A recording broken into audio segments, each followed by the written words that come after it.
नमस्कारम सदगुरु। मैं बस जानना चाहता हूँ कि शिव के मार्ग और बुद्ध के मार्ग में बुनियादी अंतर क्या है। It's very easy to talk about Buddha's way. Buddha के मार्ग के बारे में बात करना बहुत आसान है क्योंकि ये बहुत लॉजिकल है, ये काफी आसान है और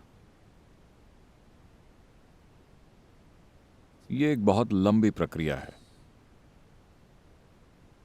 गौतम ने लोगों को आम तौर पर जो तरीके बताए वो हमेशा कई जीवन कालों तक के लिए थे। आप इसे आज साफ तौर पर देख सकते हैं।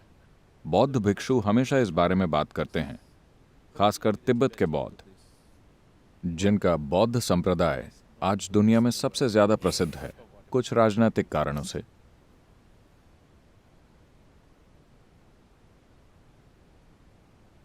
वो हमेशा कई जीवन कालों की साधना की बात करते हैं। तो अगर आपके पास उतना धैर्य है कि आप कई जीवन कालों तक साधना करने के लिए तैयार हैं, तो गौतम का तरीका बहुत असरदार, बहुत लॉजिकल और वैज्ञानिक है, जिसमें आप कदम दर कदम आगे बढ़ते हैं, क्योंकि ये जागरूकता का मार्ग है। जागरूकता के मार्ग पर चलने का महत्व यह है कि इसमें मील के पत्थर होते हैं जो आपको बताते हैं कि आप 1 मील, 2 मील या 10 मील तक आ गए हैं। यह आपको बताता है कि आप कहां हैं। यही इसका सबसे अहम पहलू है। बहुत ज्यादा भरोसे या भक्ति के बिना भी आप विकास कर सकते हैं, क्योंकि आपके पास एक साधना है। बस इसे करते रहिए, करते रहिए, करते रहिए। यह साफ तौर पर दिखाता है कि आप प्रगति कर रहे हैं। लेकिन शिव के साथ ऐसी कोई गारंटी नहीं है, और वो कोई मील के पत्थर भी नहीं रखते। आप नहीं जानते कि आप आगे जा रहे हैं या पीछे, लेकिन आप कहीं तो जा रहे हैं, आप बस इतना जानते हैं। It's like falling into your bottomless pit. ये एक बिना तली के गड्ढे में गिरने जैसा है। सुनने में डरावना लगता है। मैं चाहता हूं कि आप समझें, गिरने के लिए बिना तली का गड्ढा सबसे सुरक्षित जगह है।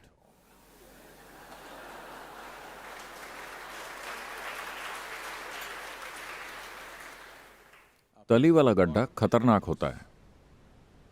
बिना तली वाला गड्ढा पूरी तरह से सुरक्षित है। आपका जीवन पूरा हो गया अगर आप बस इसमें कूद जाएं। बस हो गया, आप बस गिरते रहते हैं। अगर आप कभी, क्या किसी ने स्काई डाइविंग की है? आपने की है? तो अगर आप गिर रहे हैं, तब अगर आप कुछ 1000 फुट के लिए पैराशूट न खोलें, तो उस दौरान आपको पता नहीं चलता कि आप नीचे जा रहे हैं या ऊपर। बस ऐसा लगता है कि आप तैर रहे हैं, और यह शानदार होता है। सिर्फ जब आप नीचे देखते हैं तो यह धरती बड़ी तेजी से आपकी ओर आती हुई दिखती है। अगर यह ग्रह हटा दिया जाए तो यह एक शानदार अनुभव है। बस जब आप नीचे देखते हैं तो धरती तेजी से आपकी तरफ आ रही है। यही समस्या है। गिरना, तो आप गिरने को बुरी चीज मत समझिए। गिरना जबरदस्त चीज है। Did you ever fall in love? क्या आप कभी प्रेम में पड़े? Only when you hit. जब आप तली से टकराते हैं तब समस्या होती है। अगर आप बिना तली के गड्ढे में गिरते हैं तो कोई समस्या नहीं है। तो शिव एक बिना तली का गड्ढा है। उनके तरीके बहुत अलग हैं, लेकिन आप उन्हें उस तरह सीमित नहीं कर सकते। With 7 different 7 अलग अलग शिष्यों के साथ सप्त ऋषि, प्राचीन काल के 7 जाने माने ऋषि, उन्हें शिव ने 7 बुनियादी तरीके सिखाए जिनसे कोई इंसान अपनी चेतना की गहराइयों में जा सकता है। इन 7 से वो 7 के मल्टीपल्स में और आगे तक गए, और उन्होंने 112 अलग अलग तरीके सिखाए और कहा बस इतना ही है। एक सुंदर कहानी है। कहानियों के लिए समय नहीं है। तो उन्होंने 112 अलग अलग तरीके बताए जिनसे कोई इंसान अपने चरम तक पहुंच सकता है, और ये 112 तरीके शरीर के 112 चक्रों से जुड़े हैं। असल में चक्र 114 हैं, लेकिन उनमें से 2 शरीर के बाहर हैं। उन दोनों को उन्होंने छोड़ दिया और उन्होंने कहा कि जब आप शरीर में हैं तब आत्मज्ञान प्राप्त करने के 112 तरीके हैं। That means इसका मतलब है कि शरीर का हर चक्र, ऊर्जा तंत्र के मिलने का हर बिंदु परम ज्ञान की प्राप्ति का एक मार्ग है। तो उन्होंने कुछ भी नहीं छोड़ा। तो बुद्ध उनके काम का एक छोटा सा अंश है। मैं आपको समझाना चाहता हूं कि गौतम खुद जंगल में जाकर यूं ही नहीं बैठ गए। उन्होंने अपनी साधना के पहले 8 साल देश भर के विभिन्न गुरुओं के साथ बिताए, और इस आध्यात्मिक प्रक्रिया का पूरा आधार, ये ज्ञान, वास्तव में शिव से ही आया है।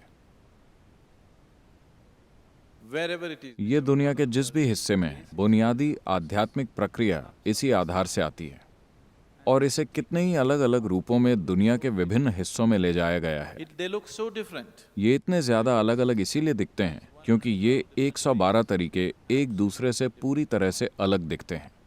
So what is the difference? तो शिव और बुद्ध में क्या अंतर है? ये सवाल उपयुक्त नहीं है। बुद्ध ने शिव के किस पहलू पर काम किया? उन्होंने जागरूकता के मार्ग पर काम किया, जो बस एक पहलू है। ये काफी एक आयामी है, लेकिन गौतम बुद्ध का महत्व ये है कि उनका तरीका बहुत वैज्ञानिक और क्लिनिकल है। वो एक लॉजिकल माइंड को अच्छे लगते हैं। लेकिन शिव तो बस वो इस तरह भी बैठते थे। कई बार वो एक तपस्वी की तरह बस अचल होकर बैठते थे, लेकिन कई बार वो किसी पियक्कड़ की तरह मतवाले होकर नाचते थे। वो हर तरह की अवस्थाओं में होते थे, क्योंकि उन्होंने खुद को किसी खास आयाम से सीमित नहीं किया। उन्होंने जीवन के हर पहलू को एक्सप्लोर किया। So what you तो आप जिसे बुद्ध का मार्ग कहते हैं वो बस एक पहलू है इन 112 मार्गों में से, और बहुत से दूसरे लोग तमाम दूसरे पहलू लेकर आए, लेकिन वो एक एक मार्ग रहे हैं। इन 7 शिष्यों में से, इन सप्त ऋषियों में से जो ऋषि दक्षिण की ओर गए, दक्षिण का मतलब है जो भी जगह हिमालय के दक्षिण में है। मैं सभी मुंबई वासियों से कह रहा हूं, हिमालय के दक्षिण में जो भी है वो दक्षिण है। तो अगस्त्य मुनि दक्षिण की ओर गए, और वो खासकर विंध्य पर्वतों से आगे की तरफ सक्रिय हो गए।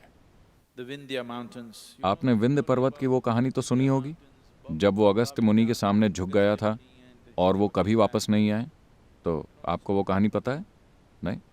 आपको भारत के बारे में कुछ चीजें जाननी चाहिए। तो उन्होंने अपना विस्तार खासकर दक्कन के पठार में इस तरह किया कि उन्होंने वहां की हर इंसानी बस्ती को छुआ।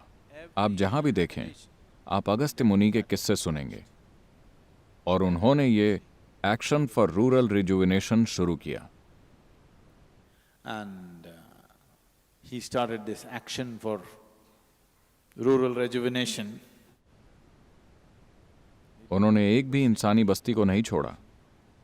वो हर किसी के जीवन में आध्यात्मिक प्रक्रिया को लेकर आए। कहा जाता है कि वो 4000 साल से ज्यादा जिंदा रहे। हमें नहीं पता कि वो कितना जीवित रहे, लेकिन उनका जीवन काल एक सामान्य जीवन काल नहीं था। यह असाधारण रूप से लंबा था। जब आप उनके द्वारा चले गए मीलों को गिनते हैं, The mileage that he covered, अगर आपने उनके साथ एक स्पीडोमीटर लगाया होता और ये देखा होता कि उन्होंने कितना रास्ता तय किया, तो आपने देखा होता कि वो समय का असाधारण लंबा दौर था। हम नहीं जानते कि ये 400 साल था या 4000 साल। लोग इसे 4000 साल कहते हैं, पर निश्चय ही उन्होंने बहुत लंबा जीवन जिया। और उन्होंने हर इंसानी बस्ती को छुआ और ये पक्का किया कि आध्यात्मिक प्रक्रिया उनके जीवन में एक जीती जागती हकीकत बन जाए। आज भी हमें उनके किए काम का फायदा मिल रहा है। दक्षिण भारत आज भी उनके काम का लाभ उठा रहा है। बिना किसी कारण के यहाँ एक तरह की स्थिरता जो आपको दिखाई देती है, ये उनके काम का नतीजा है। Because he brought yoga. क्योंकि वो लोगों के जीवन में योग को किसी लेबल के बिना, किसी ढांचे के बिना, बस एक जीवन प्रक्रिया की तरह लेकर आए। आप सुबह उठकर जिस तरह से दांत साफ करते हैं, खाना पकाते हैं, खाते हैं, इस सब को उन्होंने एक आध्यात्मिक प्रक्रिया बना दिया और हम आज भी इसके फायदे उठा रहे हैं।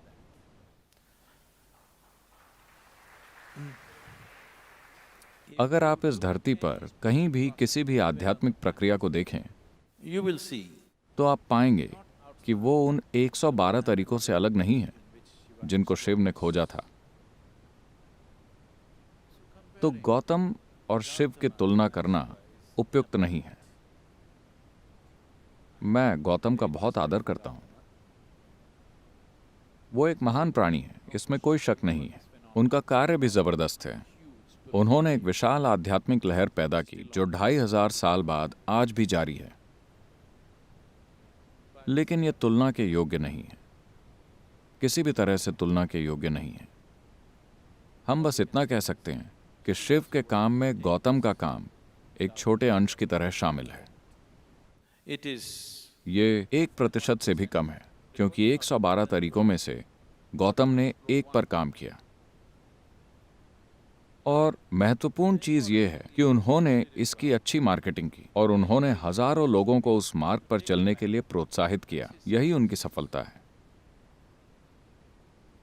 लेकिन शिव मार्केटिंग करने के लिए थोड़े ज्यादा ही नशे में थे। आपको उनके लिए मार्केटिंग करनी चाहिए। he is वो मार्केटिंग नहीं करेंगे। लेकिन फिर भी मुझे आमतौर पर यह माना जाता है, आज से 40 से 60 हजार साल पहले उन्होंने अपना काम शुरू किया था। लेकिन 60,000 साल या 40,000 साल बाद भी यह जीवित है। आप इसे नष्ट नहीं कर सकते। आप इसे नष्ट नहीं कर सकते। जब तक मेरा जीवन पूरा होगा, मुझे यकीन है कि जितने लोकप्रिय वो आज हैं, मैं उन्हें उससे थोड़ा और लोकप्रिय बनाकर जाऊंगा।